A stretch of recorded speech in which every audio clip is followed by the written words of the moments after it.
Goeiemôre vriende, dit is vandag 15 April 2024 en ons is besig met ons gebedskursus dag 42.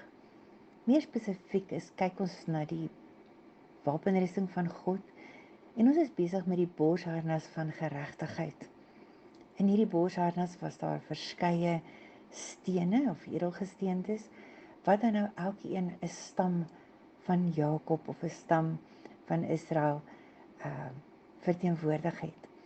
En ons het gister begin kyk na die tweede steen wat die stam van Simeon verteenwoordig. En ons het gesê dat daar 'n paar belangrike insidente is wat ons na moet kyk voordat ons kan verstaan waarom hierdie spesifieke steen aan die stam van Simeon toegeken is. Nou gister het ons gekyk na die insident met Dina en ons het in Genesis 34, julle kan daar gaan luister as julle nie gister geluister het nie. En dan aan die einde toe Jakob toe nou op sy sterfbed lê en hy die seën en die vloek uitgespreek het oor sy 12 seuns, lees ons in Genesis 49 vers 5 tot 7 dat Jakob sê Simeon en Levi is een en dieselfde. Mense van geweld en wapens. En dan sê in vers 6, ek wil ver van hulle afbly en ek wil nooit deel hê aan hulle bose planne nie.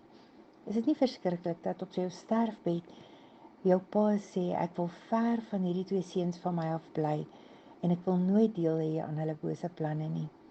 Nou gaan hy verder en hy sê, hulle wat in woede mense vermoor het, diere vir die plesier vermink het, vervloek is hulle woede, want dit is wreed.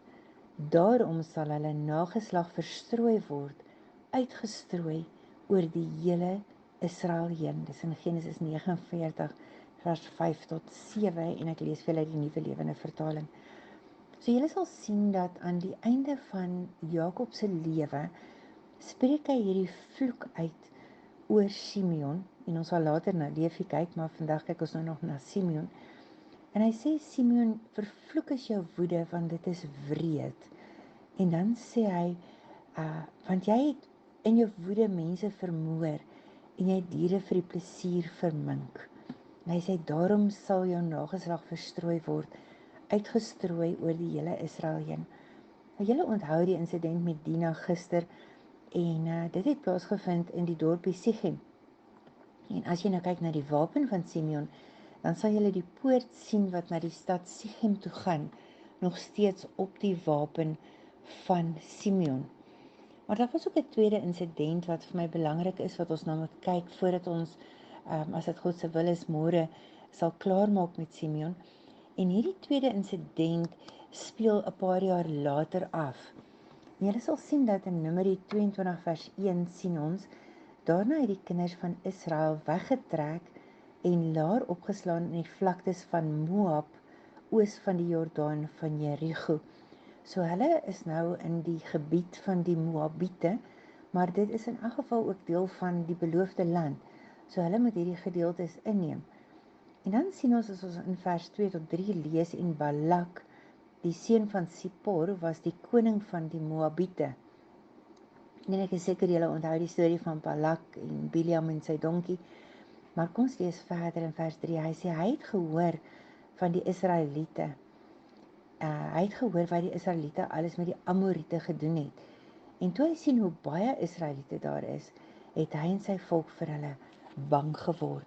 So hier is Balak, die koning van die Moabiete, en hy sien dat die Israeliete is op pad na hulle toe, en hy het die stories gehoor van wat die Israeliete met die Amoriete gedoen het, en daarom het hy vir hulle bang geword. En hy beraam toe 'n plan, en hy kry toe vir Biliam, wat die profeet was in daardie tyd, en hy sê vir Biliam, ek sal vir jou baie geld gee, as jy die Israeliete vir my kom vervloek.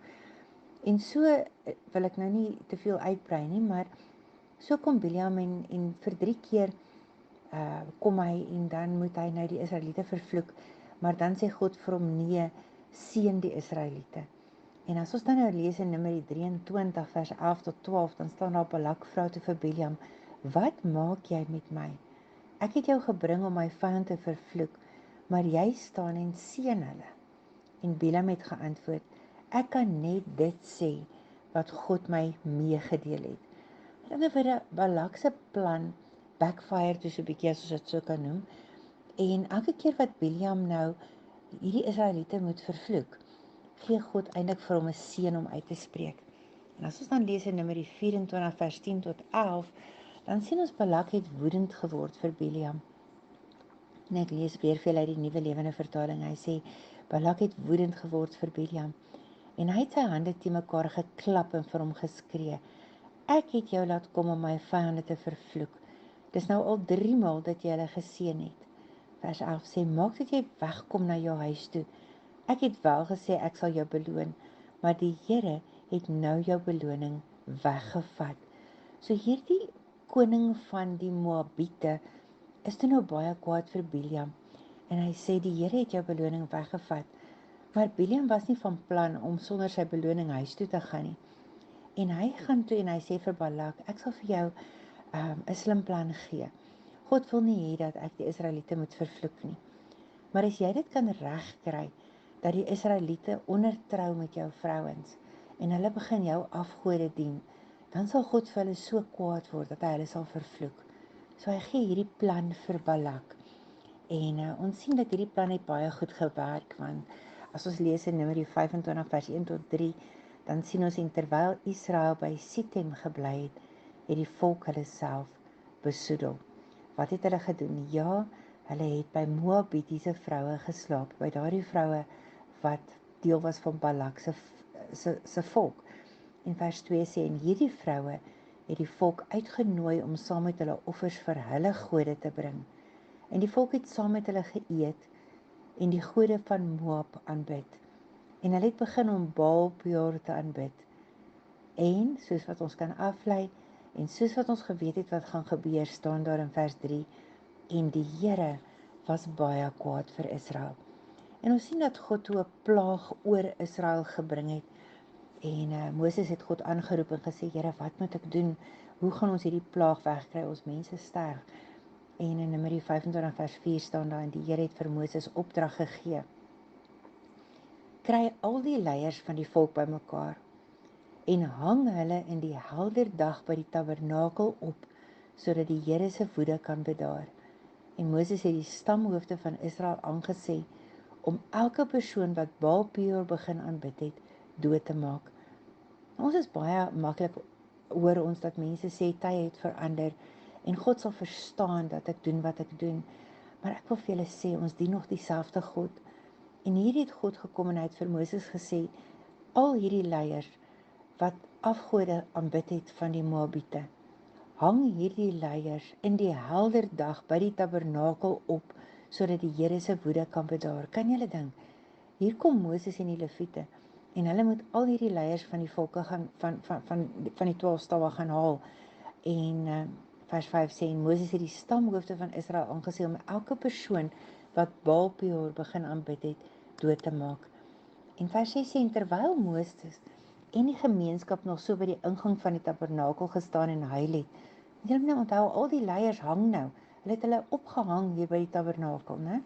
En hy sê, terwyl Moses en die gemeenskap nog so by die ingang van die tabernakel gestaan en huil het, het 'n man uit Israel openlik daar aangekom met 'n vrou uit Midian. So hier staan almal in huil, terwyl die leiers opgehang is en almal wat hierdie afgode aanbid het. En hier kom 'n man aan, en op hierdie stadium weet ons net, hy kom uit Israel uit, hy was 'n Israeliet. En die Bybel sê, hy het openlik daar aangekom met 'n vrou uit Midian. Dis so asof hy wil sê, weet julle wat, julle kan nou maar die mense ophang, maar ek het 'n vrou uit Midian en ek sal haar bring as ek wil. En vers 7 sê, en toe die priester Pinias, seun van Eleaser, die seun van Aaron, dit sien, het hy tussen die mense opgespring en 'n spies gegryp. En hy het die man agterna gesit na sy tent toe, en hy het die spies dwars deur die Israeliet en deur die vrou se maag gegooi. En dit het die plaag wat oor Israel gekom het laat ophou.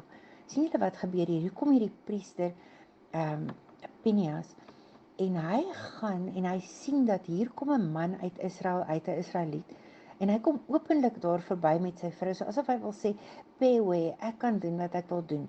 En hy vat hierdie vrou uit Midian, hy gaan na sy tent toe, en soos wat julle kan sien is, hy het gemeenskap met haar gehad, en terwyl hy besig was met Pinhas gekom en hy het die spies dwars deur die Israeliet en deur die vrou gegooi. Met ander woorde, hy het altyd van hulle, het hy die spies deur hulle gegooi, en dat hulle dood gegaan het. En die plaag wat oor Israel gekom het opgehou, en die Bybel sê dat 24.000 mense aan daardie plaag gesterf in vers 9. En as ons verder lees in vers 10, dan staan dat die Here sê toe vir Moses, die priester Phinehas, seun van Eleazar, die seun van Aaron, het my woede van die Israeliete af weggevat, toe hy my eer onder hulle beskerm het. Want wat het hierdie man anders gedoen? Hy het God se eer uitgedaag. Hy het God se gesag uitgedaag. Ten spyte van wat God besig was om te doen, in sy opdrag is almal wat hierdie afgode aanbid het en met Midianitiese vrouens geslaap het, opgehang. En hy kom vol bravade daardeur, openlik deur hulle gestap. En hy vat hierdie Midianitiese vrou en hy gaan hê met haar gemeenskap in sy tent. En dan gaan dit verder, en dit het verhoed dat ek die Israeliete ter wille van my naam voor die voet uitgewis het. In vers 12 sê vir hom dat ek 'n onvernietigbare vredesverbond met hom sluit. Vers 13 sê, volgens hierdie ooreenkoms sal hy en sy nageslag vir altyd my priesters wees. Omdat hy God se eer beskerm het hy versoening gebring vir die Israeliete. En dan lees ons die verskriklikste ding in vers 14. Die Israelitiese man wat saam met die Midianitiese vrou doodgemaak is, sy naam was Simri, die seun van Salu, en hy was een van die leiers uit die stam van Simeon. Hy was een van die leiers van watter stam? Die stam van Simeon. Nou ouens, hier sien ons 'n verskriklike ding. Ons sien dat hierdie stam van Simeon, kom ons kyk na die insident met Dina.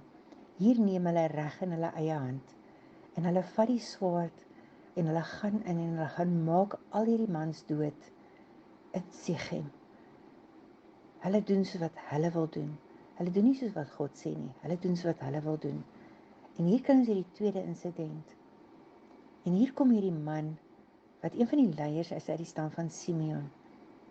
En hy loop vol bravade en hy daag God se eer uit. Want hy sal doen wat hy wil doen. En hierdie was 'n baie belangrike insident in die geskiedenis van die Simeoniete. En ons sien hierdie eienskappe van ek sal dinge doen soos ek wil. Niemand sal my voorskryf nie eers God nie. En daarom, vriende, wil ek vir julle sê, ons sal volgende keer as ons by mekaar kom, dan praat ons verder. En dan gaan ons gesels oor wat beteken dit? Wat beteken dit? Want dit was die rede waarom God dan hierdie eersgeboortereg ook nie vir Simeon gegee het, toe hy dit van Reuben af weggevat het nie. Kom ons bid net saam. Here, baie, baie dankie dat ons vandag kan U naam eer, dat ons eer vir U kan gee. Here, ek bid vandag dat U vir ons sal wys, as ons op een of ander manier met ons optrede U eer uitdaag, as ons op een of ander manier U te nakom. En Here, dan wil ons vra dat U ons sal help om seker te maak dat ons nederig sal wees voor U, dat ons sal onderwerp aan U gesag, en dat ons gedrag nie U eer uitdaag nie. Ons bid dit in die naam van Jesus en ons loof U daarvoor. Amen.